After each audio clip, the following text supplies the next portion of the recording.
Shekina big ഡിബേറ്റിലേക്ക് എല്ലാ പ്രിയ പ്രേക്ഷകർക്കും സ്വാഗതം. കഷ്ടപ്പെട്ടുണ്ടാക്കിയ സ്വന്തം ഭൂമിയിൽ നിന്നും ഒരു സുപ്രഭാതത്തിൽ ഒഴിവായി കൊടുക്കണമെന്നൊരു നോട്ടീസ് വരുന്നു. അവിടെ നിന്നും തുടങ്ങിയ പ്രശ്നങ്ങളും 610 കുടുംബങ്ങളുടെ ചെറുത്തുനിൽപ്പും ഇന്ത്യ മുഴുവൻ സംസാര വിഷയമായതാണ്.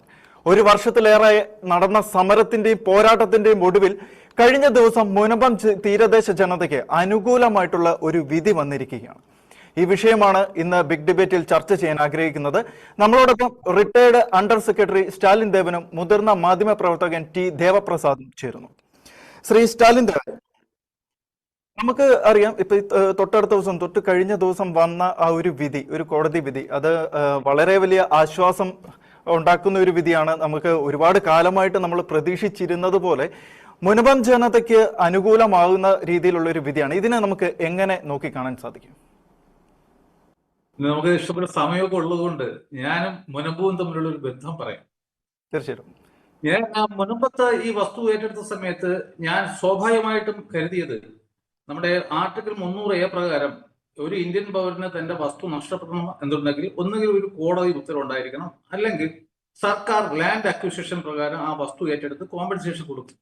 ഈ രണ്ട് അവസ്ഥയിലല്ലാതെ ഒരു ഇന്ത്യൻ പൗരന്റെയും ഈ ലാൻഡ് പ്രോപ്പർട്ടി അയാൾക്ക് നഷ്ടപ്പെടില്ല. അപ്പോൾ ഈ മുനമ്പത്തെ വാർത്ത ഞാൻ കേട്ടപ്പോൾ കരുതി അവിടെ ഏതെങ്കിലും ഒരു കോടതി ഉത്തരവ് ഉണ്ടായിരിക്കാം, അതിന്റെ അടിസ്ഥാനത്തിൽ ഈ ഒഴിപ്പിക്കലൊക്കെ നടക്കുകയായിരിക്കാം.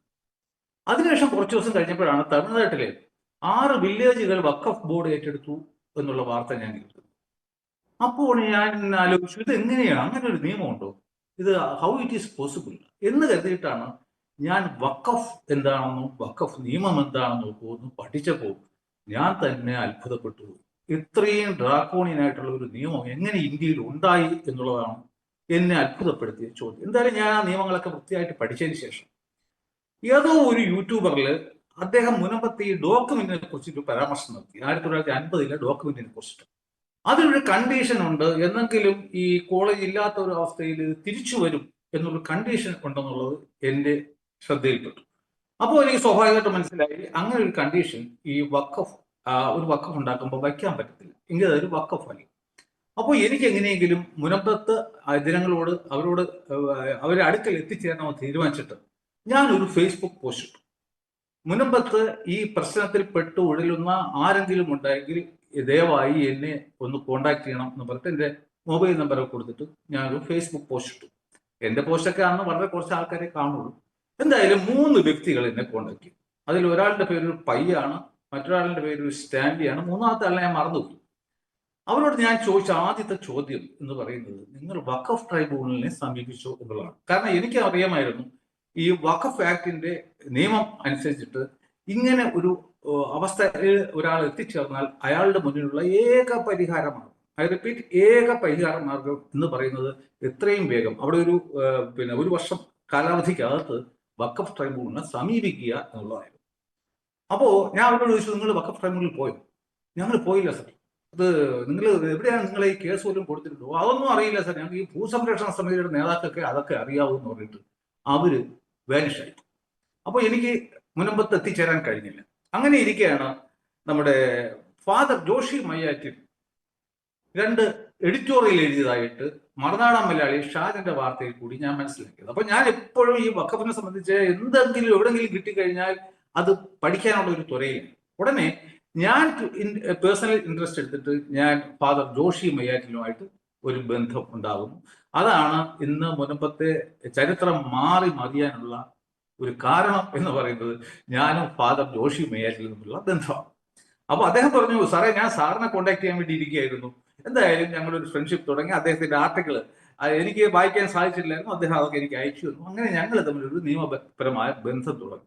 അപ്പൊ അദ്ദേഹം എന്നോട് പറഞ്ഞു, സാറേ എനിക്ക് നിയമപരമായ കാര്യങ്ങളിൽ വലിയ വിഷയത്തിൽ വലിയ വിവരമൊന്നുമില്ല.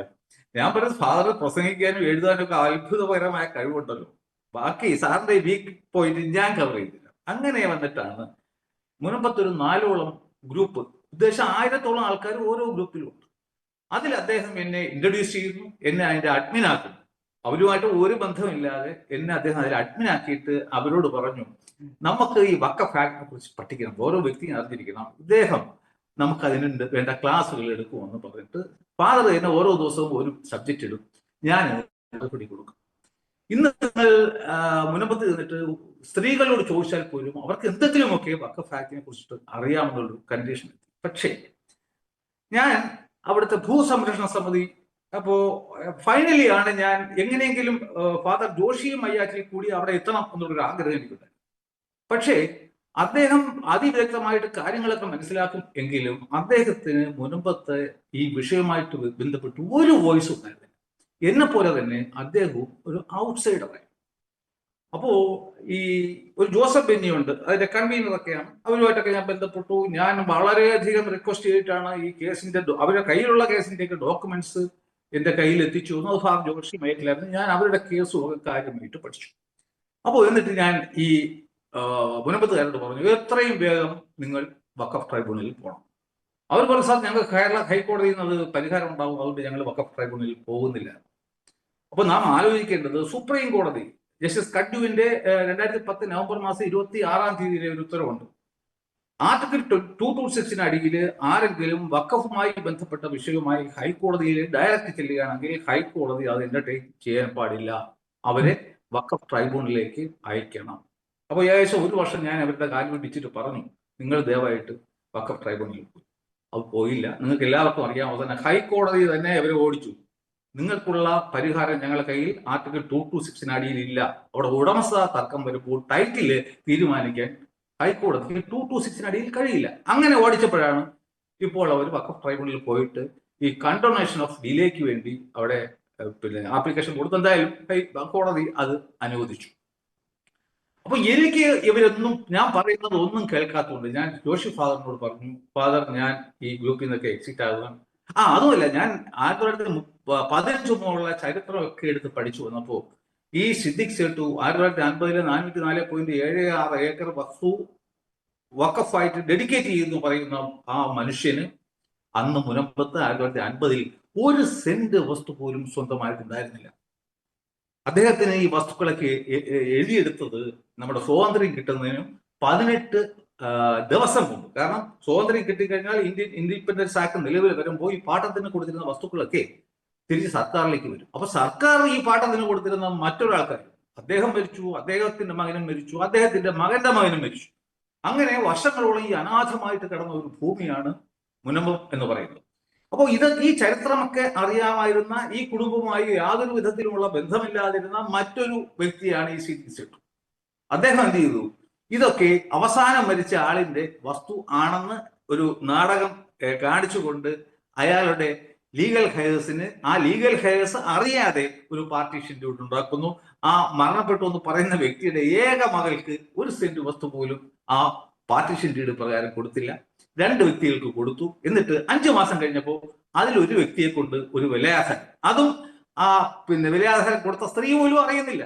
ഈ പാർട്ടീഷൻ ഡീഡ് നടത്തിയതോ അതിനുശേഷം ആ സ്ത്രീക്ക് വസ്തു കിട്ടിയതോ ഒന്നും ആ സ്ത്രീ പോലും അറിയുന്നില്ല. ഒരു വ്യാജ പ്രമാണം, ഒരു സെയിൽ ഡീഡ് ഉണ്ടാക്കി അത് സിദ്ദിഖ് സേട്ടുവിന്റെ കയ്യിലെത്തുകയും 1950 നവംബർ മാസം 1 അത് അദ്ദേഹം ഫറൂഖ് കോളേജിന് 1 ലക്ഷം രൂപ വാങ്ങിച്ചുകൊണ്ട് കൊടുത്തെന്നാണ് രേഖ ഉള്ളത്. എന്തായാലും അങ്ങനെയാണ് ഈ വഖഫ് വന്നത്. അദ്ദേഹത്തിന് മുൻപ് ഒരു വഖഫ് ഉണ്ടാക്കാനുള്ള ഒരു ചാൻസ് കിട്ടും. അപ്പൊ അതിൽ ആണെങ്കിൽ തന്നെ ഒരു മൈനറുടെ അവകാശം.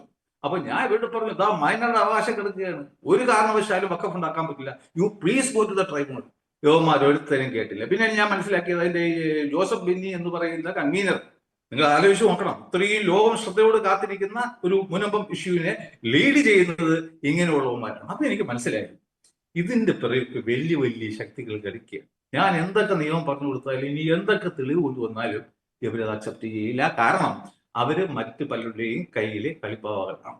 അവരുടെ ലക്ഷ്യം ഇതിനെ എങ്ങനെയെങ്കിലും ഒരു വഖഫാക്കണം. വഖഫാക്ക ബന്ധു പറ്റും, സർക്കാരിന് ഇടപെടാൻ പറ്റും.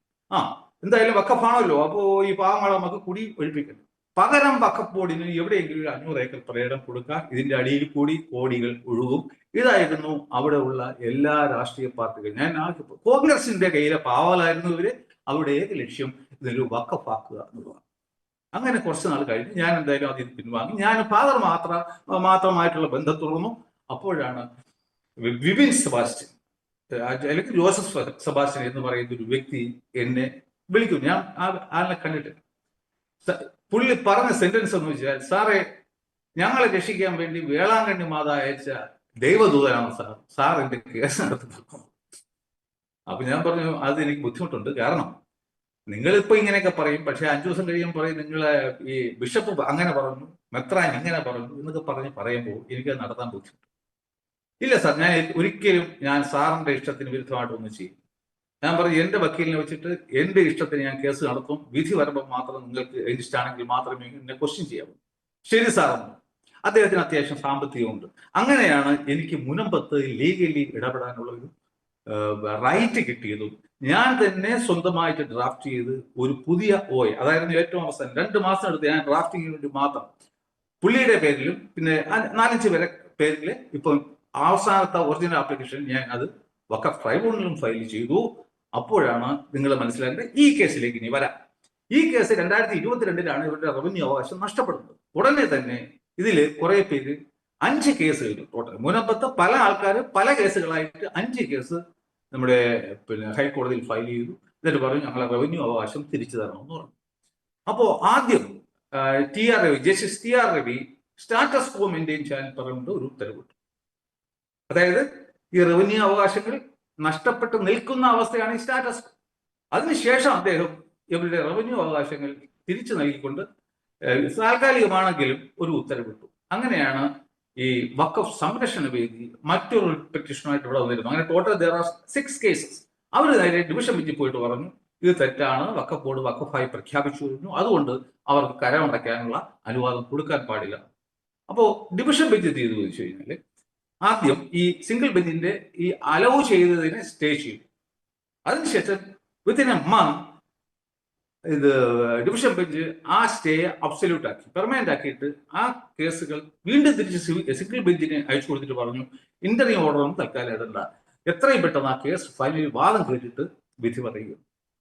അപ്പൊ വീണ്ടും ആലോചിക്കണം, 2 വർഷം വീണ്ടും കഴിയും. ഇവരൊന്നും നേരെ കേസ് നടത്തുന്നില്ല, നേരെ വക്കീൽ ഫീസ് കൊടുക്കുന്നില്ല.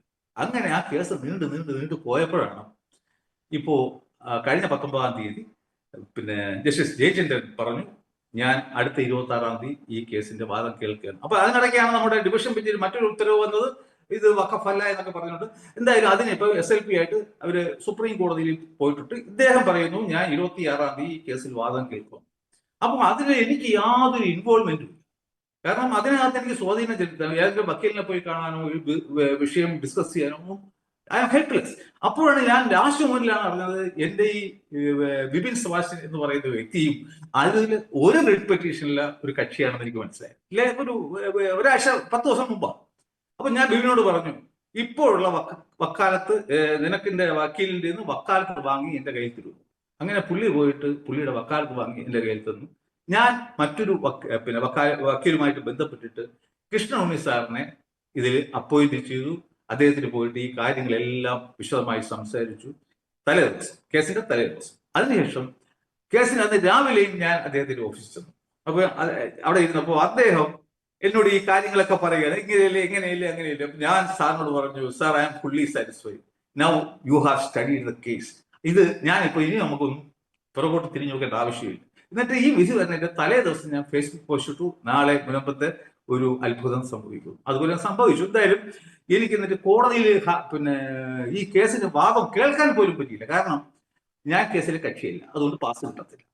ഓക്കെ, അങ്ങനെ ഞാൻ ഈ പാസിന് വേണ്ടി ചെന്ന് നിന്നപ്പോ അവർ പറഞ്ഞു സാറിന് തരാൻ പറ്റത്തില്ല, why because you are not a party to the petition. അങ്ങനെ ഞാൻ എന്നിട്ട് അവസാനം എന്റെ റിക്വസ്റ്റ് കാർഡ് കണ്ടപ്പോൾ പറഞ്ഞു സാർ ഈ PR പോകും, അദ്ദേഹം വിചാരിച്ച് നിങ്ങളെ സഹായിക്കാൻ പറ്റും. അങ്ങനെ ഞാൻ അവിടെ ചെന്നു. എന്നിട്ട് പറഞ്ഞു സാറേ ഞാനും ഈ സെക്രട്ടറിയിലെ അണ്ടർ സെക്രട്ടറി പെൻഷനറാണ്, ഞാൻ ഈ ചാനൽ ചർച്ചയിലൊക്കെ വരുന്ന ഒരു വ്യക്തിയാണ്, മുൻപ് വിഷയവുമായിട്ട് ബന്ധപ്പെട്ട് എന്നെ ദയവായി സഹായിക്കണം, എനിക്കുന്നത് വാദം കേട്ടേ പറ്റും.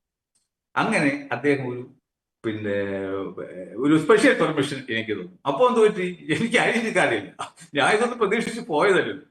അങ്ങനെ വായിക്കൊടുന്ന എന്റെ ഇത് ആധാർ കാർഡൊക്കെ അയച്ചു. അത് കൊണ്ടുപോയി ഞാൻ ആ കോടതിക്കകത്ത് കയറി ഉടനെ ഈ കേസ് വാദവും തുടങ്ങി. അപ്പൊ നാം മനസ്സിലാക്കണം, ആദ്യം ആ ജഡ്ജ്മെന്റ് വായിക്കുമ്പോൾ തന്നെ കൃഷ്ണൻ സാറിന്റെ പേരും പറഞ്ഞിട്ടാണ് അദ്ദേഹം ഇങ്ങനെ പറഞ്ഞു തുടങ്ങും. ഈ ഭൂസംരക്ഷണ സമിതിക്ക് വേണ്ടി അവർ ഹാജരാക്കിയിരുന്ന ജോർജ് പൂന്തോട്ടത്തിനൊക്കെയാണ്. ഒരു മനുഷ്യരവിടെ ഇല്ല. വഖഫ് ബോർഡിന് വേണ്ടിയിട്ട് നല്ല അഡ്വക്കേറ്റ്സ് ഉണ്ട്, വഖഫ് സംരക്ഷണ വേദിക്ക് വേണ്ടി അവരുടെ വക്കീലുണ്ട്, അഡ്വക്കേറ്റ് ജനറൽ ഉണ്ടായിരുന്നു, പിന്നെ അറിയാം, കാരണം ഫേസ് എനിക്ക് അറിയില്ല. എന്തായാലും ആ കേസിൽ വാദം നടത്തിയത് ഈ കൃഷ്ണൻ സാർ മാത്രം ആയിരുന്നു. നമ്മൾ യഥാർത്ഥത്തിൽ പ്ലാൻ ചെയ്യുന്നത് എല്ലാ റവന്യൂ അവകാശം പെർമനന്റ് ആയിട്ട് വാങ്ങിക്കണം എന്ന് ആയിരുന്നു ഞങ്ങൾ വാദിക്കാൻ ഉദ്ദേശിച്ചത്. പക്ഷെ എന്ത് പറ്റിയെന്ന് വെച്ച് കഴിഞ്ഞാൽ കഴിഞ്ഞ ദിവസം ഈ വക്കീലന്മാരെല്ലാവരും വാദിച്ചത് നമ്മുടെ ഡിവിഷൻ ബെഞ്ച് ഇതൊരു വഖഫ് എന്ന് പറഞ്ഞ ജഡ്ജ്മെന്റിന് അതിന്റെ പിൻബലത്തിലായി. അപ്പോൾ എന്ത് പറ്റി? വഖഫ് സംരക്ഷണ വേദി പറഞ്ഞു അതിന്റെ പേരിൽ ഒരു ആക്ഷൻ ഇപ്പോൾ എടുക്കാൻ പറ്റില്ല, കാരണം ഞങ്ങൾ SLP ഫയൽ ചെയ്തിട്ടുണ്ട് സുപ്രീം കോടതിയിൽ. അതിനുശേഷം മാത്രമേ ഈ സിംഗിൾ ബെഞ്ച് ഇതിൽ എന്തെങ്കിലും പറയാൻ പറ്റുമെന്ന്. അപ്പോ 19-ാം തീയതി ജസ്റ്റിസ് പറഞ്ഞു, അങ്ങനെയാണെങ്കിൽ I am allowing you 7 days time. അതിനകത്ത് നിങ്ങൾ സുപ്രീം കോടതിയിലെ ഈ കേസിന്റെ സ്റ്റാറ്റസ് എന്താണെന്ന് പറയൂ.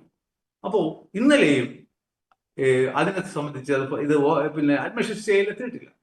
അപ്പോൾ ഇന്ന് വെച്ചിട്ട് ഹൈക്കോടതിക്ക് അത് അങ്ങനെ ഒരു സത്യാവസ്ഥ, ഇങ്ങനൊരു കാര്യം ഉണ്ട് എന്നുള്ളതിനെ സുപ്രീം കോടതിയെ വെല്ലുവിളിച്ചിട്ട് പോകാനും പറ്റത്തില്ലല്ലോ. അപ്പോ അദ്ദേഹം പറഞ്ഞു, എന്തായാലും ഒരു കാര്യം ചെയ്യാം, നമുക്ക് തൽക്കാലം ഇവർക്ക് ഈ റവന്യൂ അവകാശം, അതായത് ടാക്സ് മാത്രം തൽക്കാലം ഉള്ളൂ, എല്ലാ അവകാശവും തിരിച്ചു കിട്ടിയിട്ടില്ല.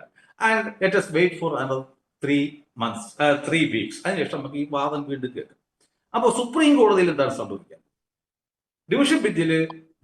ഡിവിഷൻ ബെഞ്ച് കാര്യകാരണ സഹിതമാണ് അന്നത്തെ ജഡ്ജ്മെന്റിൽ പറയുന്നത് ഈ വഖഫ് സംരക്ഷണ വേദിക്ക് ലോക്കസ് സ്റ്റാൻഡി ഇല്ല എന്നുള്ളത്. അതായത് ഈ കേസ് ഫയൽ ചെയ്യാനുള്ള അർഹത പോലും അവർക്കുണ്ടായിരുന്നില്ല. അത് വളരെ വിശദമായിട്ട് ഒരു സബ് ഹെഡിൽ തന്നെ അത് കോടതി വിശദമായിട്ട് പറയുന്നു. അപ്പൊ സുപ്രീം കോടതിയിൽ പോകുമ്പോൾ ഒരു ഫസ്റ്റ് ഇഷ്യൂ മുനമ്പത്തിന് ഭാഗ്യം ഉണ്ടെങ്കിൽ വരുന്നത് ഈ വഖഫ് സംരക്ഷണ വേദിക്ക് അവിടെ SLP ഫയൽ ചെയ്യാനുള്ള ലോക്കസ് സ്റ്റാൻഡി ഉണ്ടോ എന്നുള്ളതായിരിക്കും. ഭാഗ്യത്തിന് കോടതി ലോക്കസ് സ്റ്റാൻഡി ഇല്ല, ഇവർക്ക് SLP ഫയൽ ചെയ്യാനുള്ള ഒരു അവകാശം ഇല്ല എന്ന് പറഞ്ഞിട്ട് എടുത്ത് കളയുകയാണെങ്കിൽ ആ നിമിഷം മുനമ്പം പ്രശ്നം ഇന്നേക്കുമായി അവസാനിക്കപ്പെടും. കാരണം പിന്നെ സുപ്രീം കോടതി മുകളിൽ ആരുമില്ലല്ലോ. അതായത് ഡിവിഷൻ ബെഞ്ചിന്റെ ഈ വഖഫ് അല്ല എന്നുള്ള വിധി ഫൈനലും ആവും. പിന്നെ വഖഫ് ട്രൈബ്യൂണലിന് ഒരു വിധി അതിനെതിരെ പറയാൻ പറ്റില്ല. അതിന്റെ ടെക്നിക്കൽ വശം എന്തായാലും തന്നെ. അതല്ല എന്നുണ്ടെങ്കിൽ എന്ത് സംഭവിക്കും എന്ന് വെച്ച് കഴിഞ്ഞാൽ ഒരുപക്ഷെ സ്റ്റേ ചെയ്തു എന്ന് വരാം. അതിൽ ചെറിയ ചെറിയ കോംപ്ലിക്കേഷൻസ് ഉണ്ട്, ആ ഡീറ്റെയിൽസ് ഞാൻ ഇപ്പൊ പോകുന്നില്ല. അങ്ങനെയാണെന്നുണ്ടെങ്കിൽ ആ സുപ്രീം കോടതിയുടെ ആ ഇന്റർവ്യൂ ഓർഡർ വല്ലതും ഉണ്ടെങ്കിൽ അതിന്റെ വെളിച്ചത്തിൽ വീണ്ടും നമ്മൾ ഇതേ കേസ് ഇതേ ജഡ്ജിയുടെ മുന്നിൽ വീണ്ടും വാദിക്കും. അന്ന് നമ്മൾ വന്നിട്ട് ചെയ്യാൻ പോകുന്നത് ഈ ഡിവിഷൻ ബെഞ്ചിന്റെ ഉത്തരവിനെയൊന്നുമല്ല. നമ്മൾ പറയും ബഹുമാനപ്പെട്ട കോടതി പിന്നെ ഡിവിഷൻ ബെഞ്ച് എന്ത് പറയുന്നു, അല്ലെങ്കിൽ സുപ്രീം കോടതി എന്തോ പറയട്ടെ, we are not worried about it. Our point is, ഇതുവരെ ഈ വഖഫ് ആക്ടിനടിയിൽ ഒരു വസ്തുവിനെ വഖഫ് ആക്കണം എന്നുണ്ടെങ്കിൽ ആദ്യം വഖഫോട് ചെയ്യേണ്ടത് ഇതുമായിട്ട് അഫക്റ്റഡ് പാർട്ടീസിനെയൊക്കെ നോട്ടീസ് അയച്ച് അവരെ കേൾക്കുക. അതിനുശേഷം സർവേ നടത്തുക. മൂന്നാമതായി ക്വസൈ ജുഡീഷ്യൽ എൻക്വയറി നടത്തുക. നാലാമതായിട്ട് സമഗ്രമായ ഒരു റിപ്പോർട്ട് തയ്യാറാക്കി അഞ്ചാമതായിട്ട് ഗവൺമെന്റിന് അയക്കുക. ഗവൺമെന്റ് അതിനെ ഗസറ്റ് നോട്ടിഫിക്കേഷൻ ചെയ്യുന്ന സമയം മുതലാണ് അതൊരു വഖഫ് ആയി മാറുന്നത്. അൺഫോർച്ചുനേറ്റ്ലി ഇവിടെ എന്ത് അങ്ങനെ ഒരു നോട്ടീസ് ഗസറ്റ് നോട്ടിഫിക്കേഷൻ വരുമ്പോൾ മാത്രമാണ് റവന്യൂ വകുപ്പിന് ഒരു റോൾ ഉണ്ടാകും, ഒരു കാരണം ഉണ്ടാകും. അവരിത് നോക്കിയതിനു ശേഷം ശരി മുനമ്പം വസ്തുവിനെ വഖഫാക്കിയിരിക്കുകയാണല്ലേ സർക്കാർ, അപ്പോ അതിനനുസരിച്ച് മാത്രം ആരുടെയും അപേക്ഷയോ നിർബന്ധമോ ഒന്നുമില്ലാതെ തന്നെ റവന്യൂ വകുപ്പ് സ്വമേധയാ അതിന് വേണ്ട മാറ്റങ്ങൾ അവരുടെ റെക്കോർഡ്സിൽ വരുത്തും. എന്നാൽ മുനമ്പത്ത് സംഭവിച്ചു. മുനമ്പത്ത് വഖഫ് ബോർഡ് ഈ ബന്ധപ്പെട്ട കക്ഷികളെ അറിയിക്കാതെയും സർവേ നടത്താതെയും ഇവരുടെ പരാതികളൊന്നും കേൾക്കാതെയും ക്വസൈ ജുഡീഷ്യൽ എൻക്വയറി നടത്താതെയും റിപ്പോർട്ട് അയക്കാതെയും ഗസറ്റിൽ നോട്ടിഫിക്കേഷൻ വരുത്താതെയും അവർ സ്വന്തമായിട്ട് ഒരു ഓർഡർ ഇട്ടു. മുനമ്പത്തെ ഈ 404.76 ഏക്കർ വസ്തു വഖഫാണ്. അതായത് 20/5/2019. അതിനുശേഷം സെപ്റ്റംബർ മാസം 25-ാം തീയതി അതിനെ ഈ വസ്തുവിനെ 9986 എന്നുള്ള 69986 എന്നുള്ള നമ്പരും കൊടുത്തിട്ട് അതിനെ വഖഫ് വസ്തുവായി രജിസ്റ്ററിൽ എഴുതി ചേർക്കുകയും ചെയ്യും. എന്നിട്ട് ഈ CEO എന്ന് പറയുന്ന അദ്ദേഹം ഒരു കത്തെഴുതുകയാണ്. പള്ളിപ്പുറം കുഴിപ്പള്ളി വില്ലേജിലെ വില്ലേജ് ഓഫീസർമാർക്ക് കത്തെഴുതും, ഞങ്ങളിത് വഖഫായി ഡിക്ലെയർ ചെയ്ത് കഴിഞ്ഞു, ഇനി യവന്മാർക്കൊന്നും ഇവിടെ ഒരു കാര്യമില്ല, എല്ലാ അവകാശങ്ങളും ഞങ്ങൾക്കുള്ളതാണ്, ഇനി അവരിൽ നിന്നും ടാക്സ് കളക്ട് ചെയ്യുകയോ അവരുടെ പിന്നെ മ്യൂട്ടേഷൻ നടത്തുകയോ ഇൻകം ബർത്ത് സർട്ടിഫിക്കറ്റ് ഓരോ സർട്ടിഫിക്കറ്റും ഇഷ്യൂ ചെയ്യാൻ പാടില്ല. അപ്പോ നമ്മുടെ ബഹുമാനപ്പെട്ട ഈ LDF ഗവൺമെന്റ് എന്ത് ചെയ്തു? ആ ഇല്ലീഗലായിട്ടുള്ള ഉത്തരവിന് കൈനീട്ടി വാങ്ങിയിട്ട് ഈ പാവങ്ങളെയൊക്കെ കഴിഞ്ഞ 4 വർഷമായിട്ട് റവന്യൂ തടങ്കൽ. എങ്ങനെയുണ്ട്? തികച്ചും ഇല്ലീഗലായിട്ടുള്ള ഒരു ഫോർമാലിറ്റി, നിയമപരമായിട്ടുള്ള ഒരു ഫോർമാലിറ്റിയും പ്രിസ്ക്രൈബ്ഡ് ഫോർമാലിറ്റിയും ഫോളോ ചെയ്യാതെ ഒരു പേപ്പറിന്റെ വില പോലും കൊടുക്കാൻ പാടില്ലാത്ത ഒരു കത്തിന്റെ അടിസ്ഥാനത്തിൽ മാത്രമാണ് ഈ റവന്യൂ അവകാശം തിരിച്ചത്. അപ്പോ ഇനിയിപ്പോ സുപ്രീം കോടതി ഇതിലൊരു സ്റ്റേ കൊടുത്താൽ പോലും അന്ന് നമ്മളുടെ സ്റ്റാൻഡ് മാറും. We are not bothered about the division bench order. We are bothered about the order of the Waqf board which is illegal. അത് ഇല്ലീഗൽ ആണെന്ന് ഹൈക്കോടതി ഡിവിഷൻ ബെഞ്ച് പറഞ്ഞിട്ടുള്ള കേസ്. അപ്പോൾ നിങ്ങൾ തന്നെ ആലോചിച്ചു, ഈ 4 വർഷം ഈ പാവങ്ങളുടെ റവന്യൂ അവകാശങ്ങൾ കവർന്നെടുക്കാൻ ഈ കേരള സർക്കാരിന് എന്തെങ്കിലും അധികാരമുണ്ടായിരുന്നു? കാരണം അവര് തന്നെ ഡിവിഷൻ ബെഞ്ചിൽ പോയി പറഞ്ഞു, ഇത് വന്നിട്ട് ഇല്ലീഗലാണ്, ഈ വഖഫ് ബോർഡിന്റെ ഉത്തരവ് നിയമപരമല്ല, അവരിത് ചെയ്യേണ്ട കാര്യങ്ങളൊന്നും ചെയ്തിട്ടില്ല, അതുകൊണ്ട് ഞങ്ങൾക്കത് ബൈൻഡിങ് അല്ല എന്നാണ് ഈ കമ്മീഷന്റെ കേസിൽ ഡിവിഷൻ ബെഞ്ചിൽ കേരള സർക്കാർ വാദിച്ചതും. ഡിവിഷൻ ബെഞ്ച് പറഞ്ഞു, യെസ്, നിങ്ങൾ പറയുന്നത് ശരിയാണ്, that order of the Waqf board is not binding on the government എന്നാണ് ഡിവിഷൻ ബെഞ്ചിന്റെ ഉത്തരവ്. അപ്പോ സർക്കാരിന് ബൈൻഡിങ് അല്ലാത്ത ഒരു കത്തിന്റെ അല്ലെങ്കിൽ ഉത്തരവിന്റെ അടിസ്ഥാനത്തിൽ, വഖഫ് ബോർഡിന്റെ ഉത്തരവിന്റെ അടിസ്ഥാനത്തിൽ ഇവർക്ക് എങ്ങനെ ഈ പാവങ്ങളുടെ റവന്യൂ ആവശ്യങ്ങൾ ഏറ്റെടുക്കാൻ പറ്റി എന്നുള്ള ക്വസ്റ്റ്യൻ ആയിരിക്കും വരും ദിവസങ്ങളിൽ ഇപ്പോ ഹൈക്കോടതിയിൽ ഇതിന്റെ കേസിന്റെ കണ്ടിന്യൂഷനിൽ വരിക. അപ്പോ ഈ കേസിന്റെ പ്രസക്തി എന്താണെന്ന് വെച്ച് കഴിഞ്ഞാൽ, ഇപ്പോ ഇനി ചരിത്രത്തിൽ ഒരിക്കലും മുൻപത്തെ ഒരു വഖഫായി ഇന്ത്യ മഹാരാജ്യത്തിലെ ഒരു അതോറിറ്റിയും പറ്റത്തില്ല.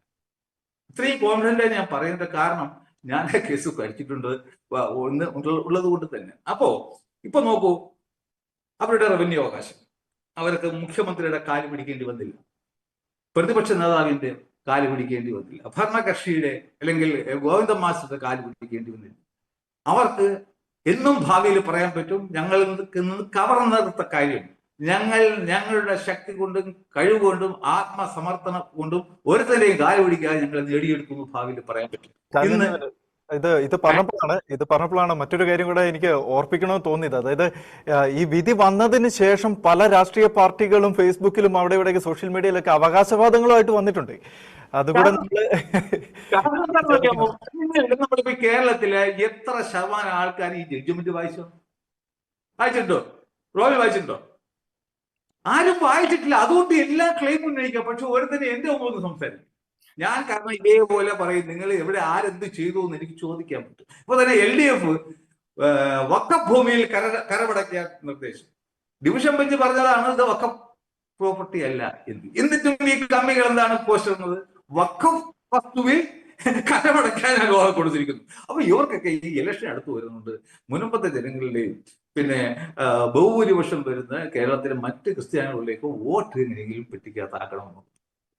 ഞാൻ ഒരിക്കൽ ന്യൂസ് 18 മഞ്ജുഷിനോട് ഞാൻ പറഞ്ഞിരുന്നു. മഞ്ജുഷ അത് എന്നെ തർക്കിച്ചപ്പോൾ ഞാൻ മഞ്ജുഷ പറഞ്ഞു, മഞ്ജുഷ എന്ത് തർക്കിച്ചാലും ശരി തന്നെ, ഞാൻ അവരുടെ അവകാശം തിരിച്ചു വാങ്ങിച്ചു കൊടുക്കും. കാരണം കഴിഞ്ഞ 2 വർഷമായിട്ട് ഒരു ചെസ്, നല്ല സമർത്ഥനായ ചെസ് കളിക്കുന്ന കാരണം പോലെ ഞാൻ ഈ കേസിന്റെ ഓരോ മൂവ്മെന്റും നടത്തുകയാണ്. കഴിഞ്ഞ ദിവസം കൃഷ്ണൻ സാറ് അവിടെ ഹാജരായത് ഒരുത്തരും പ്രതീക്ഷിക്കാത്തൊരു മൂവ്മെന്റ് ആയിരുന്നു. ആ കോടതിയിൽ വന്നപ്പോൾ മാത്രമാണ് കൃഷ്ണൻ സാർ അതെല്ലാം നോക്കുന്നത് ഇതെങ്ങനെ പറ്റി, മനസ്സിലായില്ല. അപ്പോൾ ഇത് കേസ് നടത്തുക എന്നുള്ളത് ഒരു കലയാണ്. നമ്മൾ കേസൊക്കെ പഠിച്ചതിന് ശേഷം അത് എല്ലാവർക്കും പറ്റുന്നതല്ല. ഈ ക്രിമിനൽ കേസിൽ, വധശ്രമ കേസിലെ പ്രതികളെ കൊണ്ടൊന്നും കേസ് നടത്താൻ പറ്റില്ല. അപ്പോൾ എന്തായിരുന്നു, ഇതെന്തെങ്കിലും ഒരു വഖഫ് ആയിരുന്നു എങ്കിൽ ഈ പറയുന്ന കക്ഷികളൊക്കെ കോടീശ്വരന്മാരായി. അപ്പോൾ ഇവർക്കൊക്കെ പല ലക്ഷ്യങ്ങളുണ്ടായിരുന്നു. ഈ പാവങ്ങൾ എവിടെ പോയാലും ശരി എങ്ങനെയെങ്കിലും അവരുടെ കാര്യം സാധിക്കുകയാണ്. എന്തായാലും അവരുടെ ജനങ്ങളോടൊപ്പം ഉണ്ടായിരുന്നു. എനിക്കിതിൽ ഇടപെടാൻ പറ്റിയത് സത്യം പറഞ്ഞാൽ ഇന്ന് ആരാലും അറിയപ്പെടായിരുന്ന വ്യക്തി ആയിട്ടില്ല. എന്നാൽ തന്നെ ഇപ്പോ കുറച്ചു പേരെങ്കിലും കേരളത്തിൽ മലയാളികൾ, ഇവൻ വിദേശത്ത് പോലും പല ഏതെങ്കിലും ഒരു 1% മലയാളിയെങ്കിലും എന്നെ തിരിച്ചറിയുന്നുണ്ടായിരിക്കും. അത് തന്നെയാണ് എനിക്കുള്ള പ്രതിഫലം. ഇപ്പൊ തന്നെ മുൻപത്തൊന്ന് പല സ്ത്രീകൾ എനിക്ക് അറിയത്തില്ല, നമ്പറിൽ നിന്നാണ് വിളിച്ചത്, എനിക്ക് കേൾപ്പിക്കാൻ പറ്റില്ല. അയ്യോ സാറേ, ഞങ്ങൾ സാറത് ചെയ്തതിനൊന്നും എന്നും കടപ്പെട്ടിരിക്കും, ഇവന്ന സാറിനോട്ട് പ്രാർത്ഥിക്കും എന്നൊക്കെ പറയുന്നത് അത് കേൾക്കുമ്പോൾ നമുക്കുണ്ടാകുന്ന ഒരു സാറ്റിസ്ഫാക്ഷൻ. ഞാൻ ഇന്നലെ മറന്നാൾ ഷാജിനും ഒക്കെ വഹിച്ചിട്ടു, സാർ കേൾക്കണം, എനിക്ക് കിട്ടുന്ന പ്രതിഫലം. ബട്ട് എനിക്ക് അതുപോലുള്ള ഒരു സാറ്റിസ്ഫാക്ഷൻ, അതിനുവേണ്ടി മാത്രമാണ് ഞാനിപ്പോ ഇവിടെ വെച്ചിട്ടുണ്ട്. അവർ വേളാങ്കണ്ണിയും അതേടെ ഒരു ഐഡൽ എനിക്ക് തന്നിട്ടുണ്ട്, അതിന്റെ പേർക്ക് വെച്ചിട്ടുണ്ട്. ഞാൻ കാണാൻ പറ്റൂലെന്ന് എനിക്ക് അറിയില്ല. അപ്പോ ഇതാണ് കാര്യം. എന്തായാലും മുനമ്പത്തിന്റെ വിജയത്തിനുള്ള ഫസ്റ്റ് പടി ആയിക്കഴിഞ്ഞു. ഇനി ഇവർക്ക് പരിഹാരം വരാൻ പോണ പല സൈഡിൽ നിന്ന്, അതായത് കേന്ദ്ര ഗവൺമെന്റ് റൂൾസ് ഫോം ചെയ്തു കഴിഞ്ഞാൽ അപ്പോൾ 2A പ്രകാരമുള്ള പരിഹാരം വരും.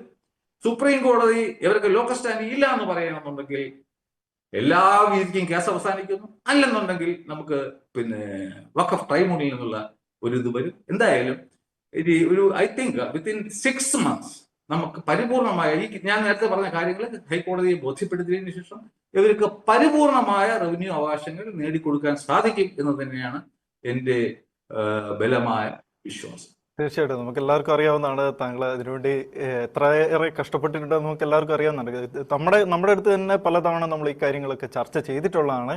അവിടെ നമുക്ക് നന്നായിട്ട് അറിയാവുന്ന ഒരു വിഷയമാണ് താങ്കളുടെ ഒരു പങ്കാളിത്തം. ശരിയാണ്. കാരണം ഞാൻ ആരുമല്ലല്ലോ, ഇത്ര ദിവസം പറയാൻ പറ്റത്തില്ല. ഇവിടെ പല പല സംവിധാനങ്ങൾ. പക്ഷെ ഞാൻ പറഞ്ഞ കാര്യങ്ങൾ നിയമപരമാണ്, പഠിച്ചതിന് ശേഷം മാത്രം പറയുന്നതാണ്. അതൊക്കെ ഇപ്പോൾ സംഭവിച്ചു കൊണ്ടേ ഇരിക്കുന്നു എന്നുള്ളതാണ്. ഈ 2A പരിഹാരവും വലിയ BJP സർക്കാർ വിചാരിക്കുകയാണെങ്കിൽ അത് എത്രയും പെട്ടെന്ന് ആ റൂൾസ് കൊണ്ടുവന്നു കഴിഞ്ഞാൽ അത് മുഖാന്തരവും പരിഹാരം കിട്ടും. ഞാൻ ബലമായ വിശ്വാസത്തിലാണ്. ഞാനൊരു വാക്ക് ഇതിനെപ്പറ്റി ഇല്ലെങ്കിൽ ആൾക്കാർക്ക് നമ്മൾ ആശ കൊടുത്താലും ആന കൊടുത്താലും ആശ കൊടുക്കരുത്. അപ്പൊ ഈ പാർട്ടിയെ ആശ കൊടുത്ത് പറ്റിക്കാൻ ആഗ്രഹിക്കുന്നില്ല. ഞാൻ എന്തെങ്കിലും ആശ കൊടുത്തു കഴിഞ്ഞാൽ അത് പ്രാവർത്തികമാക്കി കാണിച്ചും കൂടെ കൊടുക്കും. അത്രയും കോൺഫിഡൻസ് ഉണ്ടെങ്കിൽ മാത്രമേ ഞാൻ പറയൂ. കാരണം ഞാൻ അവരോടൊപ്പം നിൽക്കുന്നത് ധർമ്മവും ന്യായവും നീതിയും ഒക്കെ അവരുടെ പക്ഷത്തായത് കൊണ്ട് മാത്രമാണ്. അല്ലാതെ എനിക്ക് ഈ വഖഫിനോട് എതിരില്ല. വഖഫ് നല്ലൊരു സംവിധാനമാണ്. ഒരാൾ തന്റെ സ്വത്തുക്കൾ ദൈവത്തിന് സമൂഹത്തിന് നന്മയ്ക്ക് വേണ്ടി കൊടുക്കണം, നല്ല കാര്യമില്ല. പക്ഷേ അകാരണമായിട്ട് ആരുടെയെങ്കിലും വസ്തു ഈ വഖഫ് ആക്ട് നിയമത്തിൽ പിടിച്ചെടുക്കുക എന്നുള്ളത് ഒരു ദൈവവും സമ്മതിക്കുന്ന ഒരു കാര്യമില്ല. ഞാൻ നേരത്തെ പറഞ്ഞില്ല, ഒരു സെന്റ് പോലും വസ്തു പോലും ഈ സിദ്ദിഖ് സെന്ററിൽ ഉണ്ടായിരുന്നില്ല. അത് എങ്ങനെയാണ് ഒരു ദൈവം അക്സെപ്റ്റ് ചെയ്യുക? ശരിയാണ്. കേരളം കണ്ട ഏറ്റവും വലിയ ഭൂമി കുംഭകോണമാണ് ഈ മുനമ്പത്ത്. ശരി. ശ്രീ ദേവപ്രസാദ്, ഇപ്പം ഇദ്ദേഹം പറഞ്ഞതുപോലെ നമുക്ക് എല്ലാവർക്കും അറിയാവുന്ന വിഷയമാണ് വഖഫുമായിട്ട് ബന്ധപ്പെട്ട വിഷയങ്ങളും അതുപോലെ മുനമ്പത്തെ പ്രശ്നവും ഒക്കെ നമുക്കറിയാവുന്നതാണ്. പക്ഷേ ഈ മുനമ്പത്ത് മാത്രമല്ല ഈ വഖഫിൻ്റെ പ്രശ്നമുള്ളത് എന്ന് കൂടി നമ്മൾ ഓർക്കണമല്ലോ. അതായത് ഇന്ത്യയിൽ പല സ്ഥലത്തും പാർലമെന്റിന് പോലും അവകാശം പറയുന്ന തരത്തിലേക്കൊക്കെ ഈ വഖഫ് രംഗത്ത് വരുന്ന ഒരു സിറ്റുവേഷനൊക്കെ ഉണ്ടായിട്ടുണ്ടായിരുന്നു. അപ്പോൾ ശരിക്കും അതിനെ തുടർന്ന് വന്ന വഖഫ് ഭേദഗതി ബില്ല് അത് എങ്ങനെയാണ് നമുക്കൊരു പ്രതീക്ഷ നൽകുന്നത്? ഇതുപോലെ എന്തിനും ഒരു അവകാശം പറയുന്ന രീതിയിലേക്ക് ഒരു സംഘടനയോ അല്ലെങ്കിൽ ഒരു പ്രസ്ഥാനമോ മാറുമ്പോൾ അതിനെ എങ്ങനെയാണ് സാധാരണക്കാരൻ എന്ന നിലയിൽ നമുക്ക് അതിനൊരു പ്രതീക്ഷ നൽകുന്നത്? 2013 വഖഫ് ഭേദഗതി നിയമമാണ് ഈ പ്രശ്നങ്ങളെല്ലാം ഉണ്ടാക്കിയത് എന്നാണ് ഞാൻ മനസ്സിലാക്കുന്നത്. അതനുസരിച്ച് ഏത് ഭൂമിക്കും വഖഫ് ഭൂമി എന്ന് അവകാശപ്പെടാൻ വഖഫ് ബോർഡിന് അവകാശമുണ്ട് എന്ന് വന്നു എന്നും അതിൻ്റെ അടിസ്ഥാനത്തിൽ കേരളത്തിലെ VS അച്യുതാനന്ദൻ ഗവൺമെന്റിന്റെ കാലത്ത് കേരളത്തിലെ അന്യാധീനപ്പെട്ട വഖഫ് ഭൂമികൾ സംബന്ധിച്ചുള്ള പഠനം നടത്തിയെന്നും ഇപ്പം സ്റ്റാൻലി സാർ അത് റെഫ്യൂട്ട് ചെയ്തിരിക്കുകയാണ്, പഠനമൊന്നും നടത്താതെയാണെന്ന്. ഏതായാലും അവരൊരു നോട്ടിഫിക്കേഷൻ ഇട്ടു. അങ്ങനെയാണ് ഈ മുനമ്പത്തെ ഭൂമി അതിനകത്ത് ഉൾപ്പെട്ടതും പിന്നെ വഖഫ് ബോർഡ് ഇടപെട്ടതും. ഇതിനകത്തെല്ലാം എൻക്വയറി കമ്മീഷൻസ് ഓഫ് എൻക്വയറി ആക്ടിനടിയിൽ ഉള്ള സർവേ അല്ല, വഖഫ് ബോർഡ് നടത്തേണ്ട വഖഫ് ആക്ടിനടിയിലുള്ള പ്രൊസീജിയറിന് പാലിക്കണം. സാർ പറഞ്ഞത് ശരിയാണ്. പക്ഷെ അത് വഖഫ് ആക്ടിന്റെ അടിയിൽ വരുന്നതല്ല മറ്റേ നിസാർ കമ്മീഷൻ എൻക്വയറി അല്ല. വഖഫ് ആക്ടിന്റെ അടിയിൽ വരുന്നതല്ല. പക്ഷെ വഖഫ് നിയമം അനുസരിച്ച് അന്യാധീനപ്പെട്ട ഭൂമികൾ ഏതെല്ലാമാണെന്ന് കണ്ടുപിടിക്കാൻ കേരള ഗവൺമെന്റ് അല്ല എന്നാ ഞാൻ മനസ്സിലാക്കുന്നത്. അപ്പൊ അങ്ങനെ അതിനെ സംബന്ധിച്ച നോട്ടിഫിക്കേഷൻ വന്നപ്പോഴാണ് ഈ പ്രശ്നം ഉണ്ടായത് എന്നാണ് മനസ്സിലാക്കുക. ഏതായാലും ഈ വഖഫ് ഭൂമി സംബന്ധിച്ച അല്ലെങ്കിൽ ഈ മുനമ്പത്ത് ഭൂമി സംബന്ധിച്ചുള്ള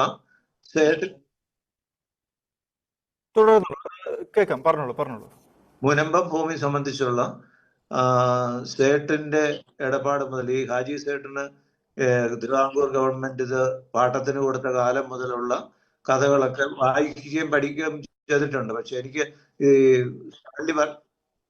കേൾക്കാമോ?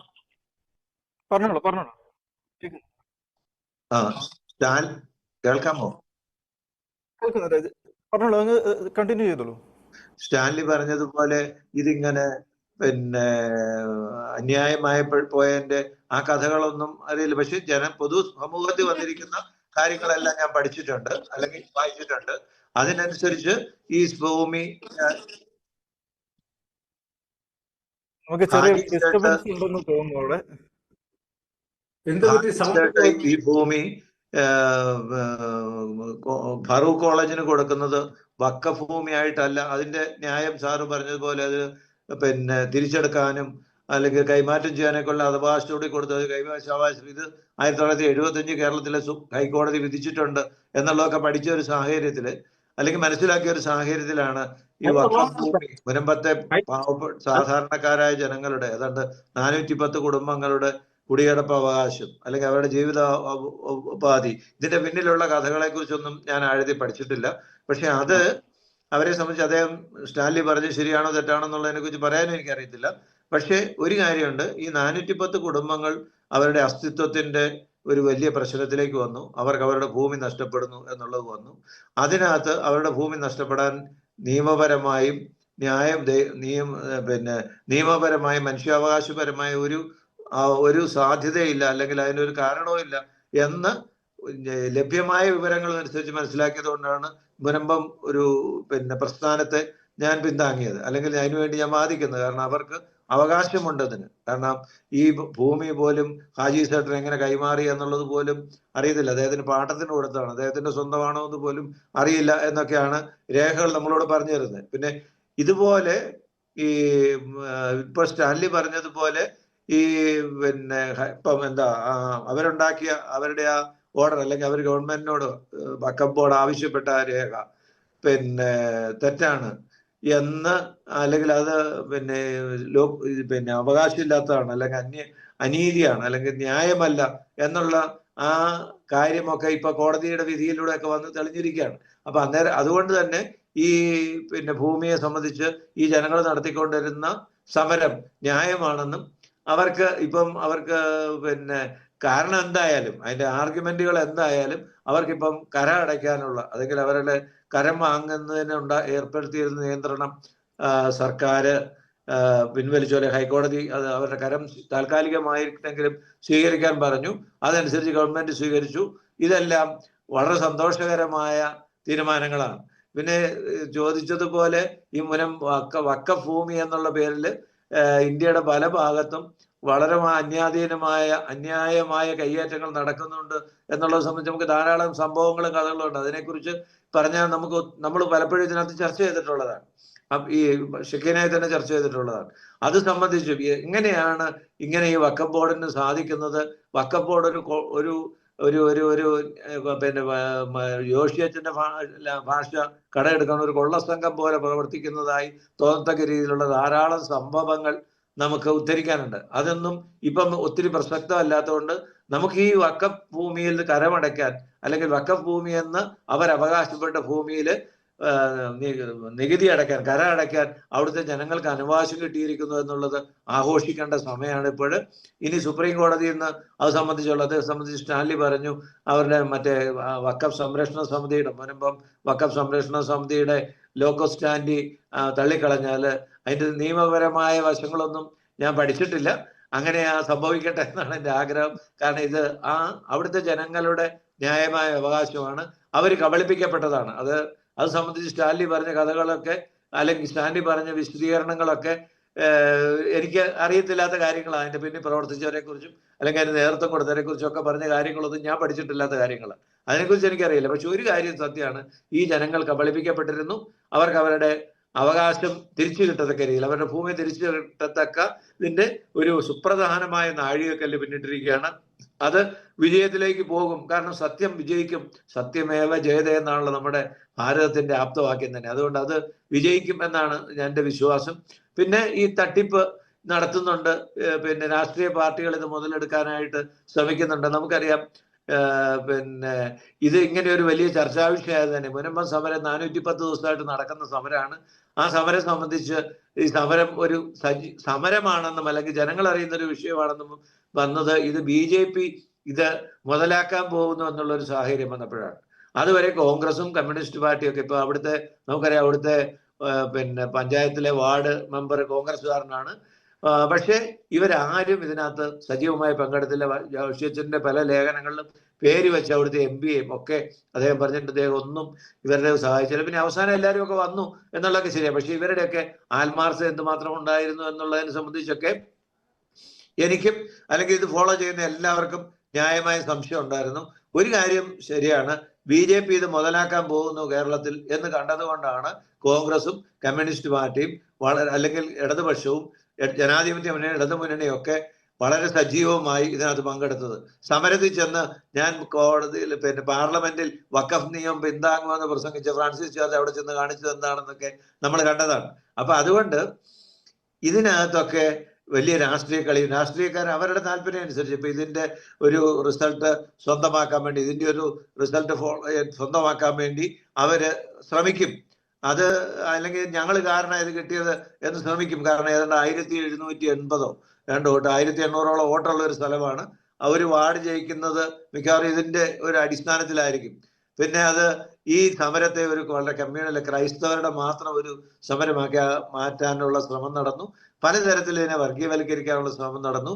അത് ഒക്കെ ഏതായാലും ഒരു നീതിയുടെ വിജയത്തിലേക്ക് നടക്കുന്നു എന്നുള്ള ഇതിന്റെ സൂചനകൾ നമുക്ക് ലഭിക്കുന്നു എന്നുള്ളത് വലിയ ആശ്വാസകരമായ ഒരു കാര്യമാണ്. ഇനി ആര് പ്രശ്നം വന്നാലും ഇപ്പൊ BJPക്കാര് ഇവരെ സഹായിക്കാൻ വേണ്ടി ചെയ്തു എന്നുള്ളതല്ല, BJPക്കാര് കേരളത്തിലെ സാഹചര്യത്തില് അവർക്ക് മുതലാക്കാൻ വേണ്ടി ചെയ്തു എന്ന് കണക്കാക്കുന്നതിലും തെറ്റൊന്നുമില്ല.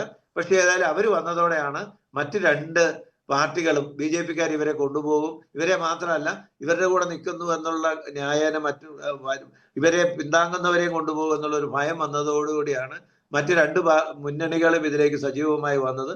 അല്ലെങ്കിൽ ഇപ്പോ സ്റ്റാലിൻ ചൂണ്ടിക്കാണിച്ചതുപോലെ ഇങ്ങനെ അന്യായമായ അതിന് ശരിയല്ലാത്ത ഒരു ഉത്തരവിന്റെ പേരിൽ എന്തിനാണ് ഈ ജനങ്ങളുടെ റവന്യൂ അവകാശം 4 വർഷം മുമ്പ് പുറത്താക്കി എന്നുള്ളതിനെ സംബന്ധിച്ച് ഡിവിഷൻ ബെഞ്ച് പറഞ്ഞതാണ് ഇതൊന്നും നടപ്പിലാക്കിയിട്ടില്ല. കഴിഞ്ഞ ഈ വഖഫല്ല എന്നുള്ള വിധിയില് ഹൈക്കോടതി ഡിവിഷൻ ബെഞ്ച് പറഞ്ഞതാണ് ഈ ഉത്തരവ് നിയമപരമല്ല, ഞങ്ങൾ നിയമപരമല്ലാത്ത ഒരു ഉത്തരവ് എന്തുകൊണ്ട് നടപ്പാക്കി എന്നൊക്കെ കേരള ഗവൺമെന്റ് പറയേണ്ടതാണ്.